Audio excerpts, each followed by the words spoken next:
dank ay dossier am jàpp lépp def ci saagam waaxu ba Arafa ne yàlla dossier ne ko bëcc. allahu akbar. ba ma fi jógee gëjee daaw ak ren dossier bi ci nekk kenn ki ne ko ba ma juddoo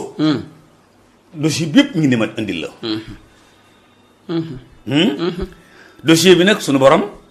ne acca nu yër ko waaw nañ ko xool bu ko defee ci Arafa la yàlla di def taaruf wa yaarif maarifa annaasi wa maqasidahum wa nangam su ko defee bu dossier bi ñëwee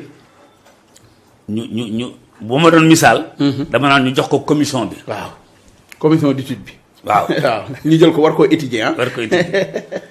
bu ñu xoolee dossier bi gisuñ ci benn shirk am nga 50% pour mu jàll. ndeysaan gisuñ ci benn bokkaale. benn bokkaale moom moo gaaw ci bloqué dossier dégg naa. loolay benn bu ci amul nag ñu seet ba xam am na ko merool meronte waaw la ilaha illallah. ñaar yi mooy bloqué dossier dem ba Makka indi sa dossier teg commission bi tiim ko gis na dossier di wërta jàll ndax am na ko merool ba duñ tuddante loolu sunu borom di wax axiruhuma xata yastariha wallaay ndeysaan bu ca bokkaale amit la in ashrakta la yaxbatanna amaluka wallaay ndeysaan bis boobu nag mooy Arafa ñëpp indi seen dossier sunu borom di jéggale ba malaaka yéemu ndeysaan allahu akbar ne ko diw mi moom boo ko ci mën a kay ndax fekkee na ko diw moom ci dëkk sàngam boo ko ci ne kay ndax am na mbokk mu ñëw tudd ko fi yàlla day gracier sëñ Mbàkke ay nit waaw dégg naa foofa di baale rek su paree na la koo muy proposé moom ci boppam day mujj naan la jox moom ma baale waaw inna allaha yaxfiru lil xaaj wa liman istaxfara lahu l xaaj tey moo tax Arafa beneen affaire allahu akbar Arafa du lu simple oustaz déedéet du lu simple waaw bis bu rëy ngi noonu moo tax ku fa yandu ba ngoon jot wallahi jàpp ne balul say bàkkaar sax tooñ nga ku fa yendu ba ngoon jot moom set nga wecc ok allahu akbar moo tax bu fa jógee ca Arafa ni ñuy def bébé lañ koy def dañ koy wat tudd ko waaw gis naa loolu oustaz waaw xam nga bu ñu jógee Arafa ci bisu juróom-ñeenteel bi fukkeel bi bu defee tawaaful ifaada ba noppi ci Safa ak Marwa day watu léegi tudd alaaji parce que dafa judduwaat daa judduwaat allahu akbar mooy addis bu yëntu wax waaw set na wecc waaw set na wecc si boo ko wax di dañ na ci bàkkaar ka yow mi wala dal ko waaw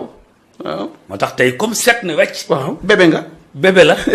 ñu wat kawar gi allahu akbar tuddal ko alaaji wala aja allahu akbar nee na doxal ñibbi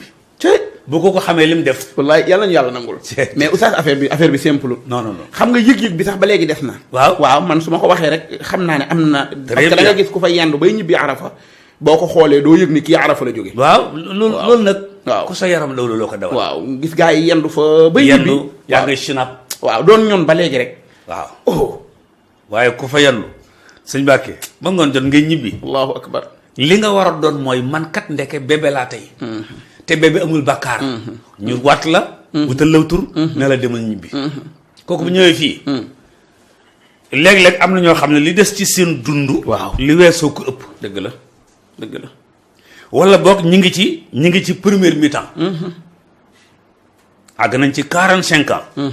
45 ans plus 45 ñaata 60 wala 90 waaw ci yàlla 90 waaw te joueurs yëpp duñ jeexal deuxième mi-temps déedéet non temps maanaam temps additionnel bépp ne 90 minutes du ñëpp koy fubal déedéet fokk nga seen kuñ def nii wallahi am na ñuy toog am ñu blessé waaw kuñ toog loo ak ku blessé ñu toog loola très bien ak ku sonn ñu toog loola léegi kon bu ajaat bi jógee màkk ñëw ndeysaan te am 45 ans na yëg ne mi ngi ci deuxième mi-temps bu jël see Sénégal premier mi-temps bi fubal na ko am na ci ngërëmul suñu borom jëggal na ko wat nan ko tudde ko tur bu bees lu ci des kon mooy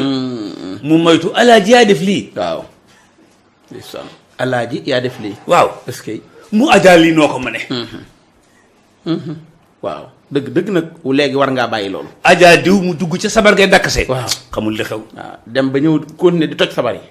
xamul li xew. mën naa ñàkk de am na solo oustaz jërëjëf mbokk yi yéen ñi nga xam ne yéen a ñuy topp ci YouTube bi ñi ànd ak ñun ci chat bi tey def seen i commentaire ñoo ngi leen di nuyu sëñ Saliou Touré nee na fii Kabadine. waaw rek kon ñu nekk ci rek. am na ndeysaan mbokk moo xam ne ba léegi moom la sax nee na oustaz ak a mën a jàngale macha allah. ndax misaal yee ngi leer ci moom. am na itam wala yii yëpp kat sëñ Saliou yow dongu la kon ma yëg tuuti ndeysaan mbokk yu bare bari oustaz ñi ngi indi seen ay commentaire di rafetlu jotaay bi man ak yéen ñoo koy ànd yéen itam ngeen man di dugal seen ay waxtaan inshallah nee na macha allah ala tuhibbuna an yaxfira allahu lakum day mel ne kon bu ñu bëggee borom bi jéggal ñu li nga wax nii dañ ko war a def mu nekk suñu programme rek tabarkàlla waaw loolu yonent bi la ko yàlla waxoon dëgg la yonent bi la ko yàlla waxoon